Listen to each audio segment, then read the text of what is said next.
आइए जानते हैं आज के प्रमुख अंतर्राष्ट्रीय खबरों को। पहले एक नजर हेडलाइंस पर। राहुल प्रियंका का हाल पूछा, सोनिया गांधी को लगाया गले। गर्मजोशी के साथ गांधी परिवार से मिली बांग्लादेश की पीएम शेख हसीना। केरल से इकलौते बीजेपी सांसद सुरेश गोपी नहीं छोड़ेंगे मंत्री पद। गृह, वित्त, रक्षा, विदेश मंत्रालय में नहीं होगा बदलाव। मंत्रियों को कब मिलेगा पोर्टफोलियो।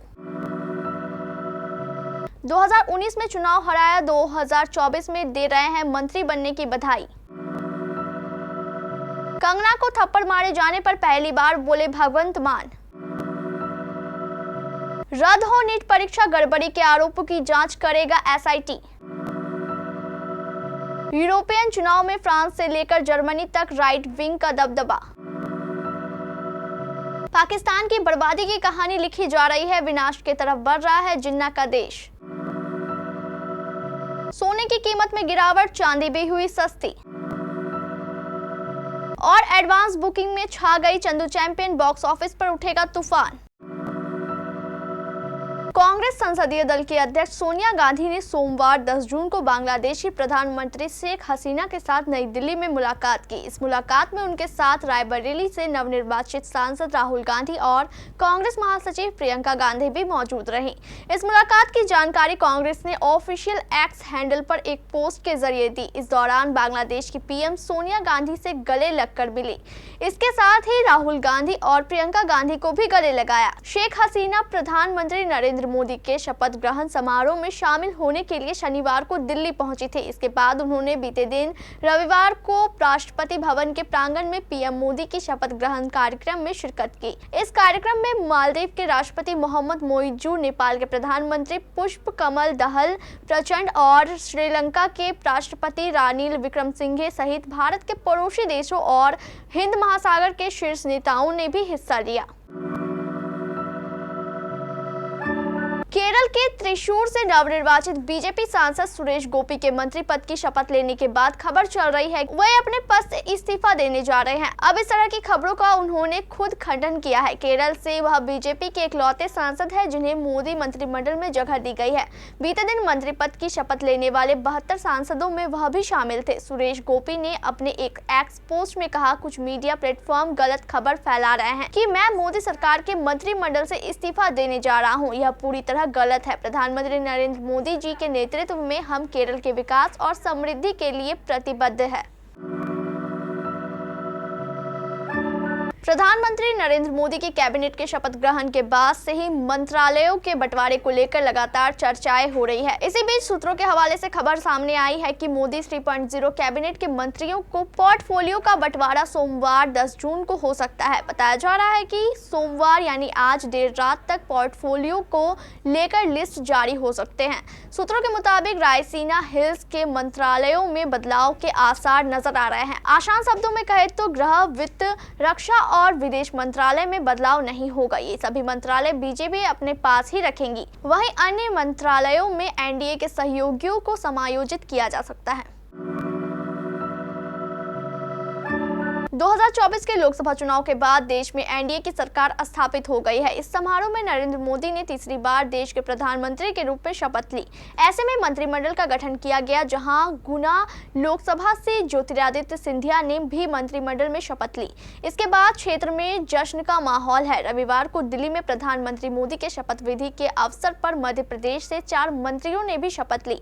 इस दौरान गुना लोकसभा क्षेत्र से बम्पर जीत हासिल करने वाले ज्योतिरादित्य सिंधिया ने भी कैबिनेट मंत्री के रूप में शपथ ली। इससे सिंधिया समर्थक कार्यकर्ता खुशी से झूम उठे और क्षेत्र में जश्न का माहौल बन गया। कार्यकर्ताओं ने जिले में आतिशबाजी की और पटाखे फोड़कर खुशियां मनाई। इसके साथ ही लोगों को मिठाइयां भी बांटी। अभिनेत्री और सांसद कंगना रनौत को चंडीगढ़ एयरपोर्ट पर सीआईएसएफ की महिला गार्ड द्वारा थप्पड़ मारा गया था। गार्ड ने कहा था कि किसान आंदोलन को लेकर दिए गए कंगना के बयान से आहत थी। कंगना के साथ हुई इस घटना के बाद कई लोगों ने उनके पक्ष और विरोध में बयान दिए। अब इस पूरी घटना के करीब 4 दिन बीत चुके हैं, जिसके बाद पंजाब के मुख्यमंत्री भगवंत मान का बयान भी सामने आया है।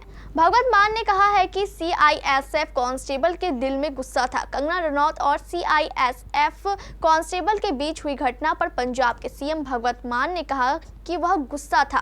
कंगना रनौत ने पहले भी कुछ कहा था और सीआईएसएफ कांस्टेबल के दिल में इसके लिए गुस्सा था। ऐसा नहीं होना चाहिए था। भगवत मान ने कहा कि एक सार्वजनिक हस्ती, फिल्म स्टार और एक निर्वाचित सांसद होने के बावजूद कंगना द्वारा यह कहना कि पूरा पंजाब आतंकवादी है, ये गलत है। नीट परीक्षा को लेकर सुप्रीम कोर्ट में याचिका दाखिल की गई है। इस याचिका में नीट रिजल्ट को रद्द घोषित कर दोबारा परीक्षा की मांग की गई है। साथ ही मांग की गई है कि परीक्षा में गड़बड़ी के आरोपों की एसआईटी जांच की जाए और 4 जून 2024 को आए नतीजों के आधार पर होने वाली काउंसलिंग रोकी जाए। नीट परीक्षा को लेकर ये याचिका तेलंगाना के अब्दुल्ला मोहम्मद फैज ने दाखिल की है। दरअसल नीट 2024 की परीक्षा में 23,33,000 छात्र शामिल हुए थे। लोकसभा चुनाव के नतीजे वाले दिन 4 जून को नीट परीक्षा का रिजल्ट जारी किया गया। इस बार की परीक्षा में 67 छात्रों ने पहला स्थान हासिल किया। उन्हें 720 में से पूरे 720 नंबर मिले, जो हरियाणा के झज्जर से ताल्लुक रखने वाले एक सेंटर के हैं। हालांकि नीट का रिजल्ट 14 जून को घोषित होना था, लेकिन 10 दिन पहले ही इसके नतीजे जारी कर दिए गए। यूरोपियन यूनियन के 27 देशों में से 6 से 9 जून तक चुनाव चले ताकि यूरोपियन संसद बनाई जा सके। 5 साल तक चलने वाली इस इंटरनेशनल सभा में कई ऐसे फैसले लिए जाते हैं जिसे दुनिया भी फॉलो करती है। एक्सपर्ट्स अनुमान लगा रहे हैं कि पारंपरिक पार्टियों को किनारे करते हुए कट्टर राइट्स विंग दल आ सकते हैं। अमेरिका में चुनाव से पहले ही रिपब्लिकन प्रत्याशी डोनाल्ड ट्रंप के पक्ष में माहौल बन रहा है। ट्रंप हालांकि हशमनी मामले में दोषी साबित हो चुके हैं, लेकिन उन्हें चाहने वालों पर इससे कोई फर्क नहीं पड़ता। कुछ ऐसी ही स्थितियों में यूरोप में भी है। वहां एंटी वोक पार्टियां खड़ी हो चुकी हैं, जो अपने देश को बाहरियों, खासकर वामपंथ से बचाने का वादा कर रहे हैं। पाकिस्तान के प्रधानमंत्री शहबाज शरीफ 5 दिवसीय चीन की यात्रा करके वापस इस्लामाबाद लौट आए हैं। बीजिंग में शहबाज शरीफ ने अपने चीनी समकक्ष ली कियांग के साथ चीन पाकिस्तान आर्थिक गलियारे को दुश्मनों से सुरक्षित रखने की कसम खाई। शरीफ ने इस दौरान बीजिंग की 65 अरब डॉलर की महत्वाकांक्षी परियोजना में काम करने वाले चीनी कर्मियों की सुरक्षा का भी आश्वासन दिया। पाकिस्तान और चीन के बड़े बड़े वादों और आश्वासनों के बावजूद दोनों देशों के बीच सब कुछ ठीक नहीं चल रहा है। सीपीईसी के साथ कई ऐसे मुद्दे हैं जो पाकिस्तान के सामने बड़ी चुनौती बनी हुई है। भारतीय सराफा बाजार में आज 10 जून 2024 की सुबह सोने की कीमतों में गिरावट देखने को मिली और चांदी की कीमत भी घटी है। सोना अब 70,000 रुपए प्रति 10 ग्राम के पार है, जबकि चांदी का भाव 78,000 रुपए प्रति किलो से अधिक है। राष्ट्रीय स्तर पर 999 शुद्धता वाले 24 कैरेट 10 ग्राम सोने की कीमत 70,905 रुपए है, जबकि 999 शुद्धता वाली चांदी की कीमत 78,543 रुपए है। Indian Boolean and jewellers association के मुताबिक शुक्रवार की शाम को 24 कैरेट का शुद्ध सोना 71,913 रुपए प्रति 10 ग्राम का था, जो आज सुबह सस्ता होकर 70,905 रुपए हो गया है। इसी तरह शुद्धता के आधार पर सोना और चांदी दोनों सस्ते हुए हैं। बॉलीवुड के एक्टर कार्तिक आर्यन बड़े पर्दे पर धमाल मचाने के लिए तैयार है। उनकी फिल्म चंदू चैंपियन को लेकर पिछले कुछ दिनों से जबरदस्त बज़ है और लोग इस मूवी की रिलीज का बेसब्री से इंतजार कर रहे हैं। वैसे अब इस मूवी की रिलीज को ज्यादा दिन नहीं बचे हैं। इसी बीच मेकर्स ने फिल्म के लिए एडवांस बुकिंग शुरू कर दी है, जिसे जबरदस्त रिस्पॉन्स मिल रहा है। कार्तिक आर्यन की फिल्म चंदू चैंपियन को पहले दिन देखने के लिए लोग बढ़ चढ़कर टिकट खरीद रहे हैं। एडवांस बुकिंग में कार्तिक आर्यन की चंदू चैंपियन के टिकटों की बिक्री धड़ल्ले से हो रही है।